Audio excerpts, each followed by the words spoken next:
High বন্ধুরা, আজকে আবারও নিয়ে চলে এসেছি একটি নতুন পাইল রিডিং। তো আজকে দেখে নেব তোমার ভালোবাসার মানুষ তোমাকে কতটা ভালোবাসে, এবং সেটা দেখব পাইল রিডিংয়ের মাধ্যমে। Number 1 and number 2 pile. আর বলবো এই রিডিং কিন্তু জেনারেল প্রেডিকশন, তো 50-60%ই ম্যাচ করবে। তো চলো দেখে নিই তোমার ভালোবাসার মানুষ তোমাকে কতটা ভালোবাসে। নাম্বার 1 পাইল অ্যান্ড নাম্বার 2। আর সবাই কমেন্ট বক্সে পাইল লিখুন এবং ক্লেম করার জন্য 111 টাইপ করুন। তো চলুন দেখে নেব number 1 and number 2। Number 1 and number 2। তো আপনার পার্টনারের নাম আপনার পাইলে দিয়ে দিন, নাম্বার 1 অ্যান্ড নাম্বার 2। চলুন দেখে নিন নাম্বার 1, আপনার ভালোবাসার মানুষ আপনাকে কতটা ভালোবাসে। বাহ, আপনার ভালোবাসার মানুষের আপনার জন্য একটা মন খোলা ভালোবাসা, মানে স্বতঃস্ফূর্তভাবে আপনাকে ভালোবাসে। তার মধ্যে কোনো চাহিদা নেই, কোনো চতুরতা নেই, কোনো জটিলতা নেই, কুটিলতা নেই। একটা বাই হার্ট লাভ, মন থেকে ভালোবাসে আপনাকে, ভীষণ একটা লাভ।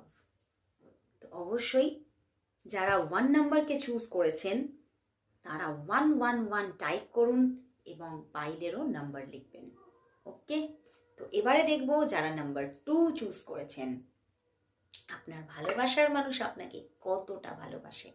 অবশ্যই নিজের মনের মানুষের মুখটা নিশ্চয়ই মনে করে নিয়েছেন। তো চলুন এবারে দেখে নিই আপনার ভালোবাসার মানুষ আপনাকে কতটা ভালোবাসে।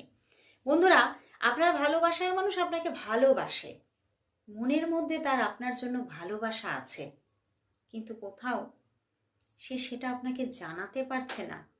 সে এই ভালোবাসাটাকে মন থেকে এনজয় করতে চাইছে, জানাতে চাইছে আপনাকে, পেতে চাইছে আপনাকে, কিন্তু পেতে পারছে না।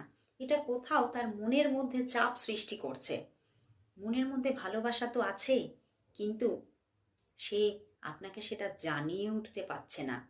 একটা মনের মধ্যে চাপা ভালোবাসা, যেটা সে অনেক প্রবলেম বা সমস্যার জন্য লুকিয়ে রাখতে চাইছে, এবং ভাবছে যদি অদূর ভবিষ্যতে কোনোদিনও সেই রকম কোনো সময় আসে যে সময় তোমাকে পাওয়ার কোনো সম্ভাবনা থাকবে, তখন তোমাকে জানাবো। তো মনের মধ্যে অবশ্যই ভালোবাসা আছে, কিন্তু একটা মনের মধ্যে চেপে রাখা ভালোবাসা, লুকিয়ে রাখা ভালোবাসা। তো অবশ্যই ক্লেম করুন রিডিংটা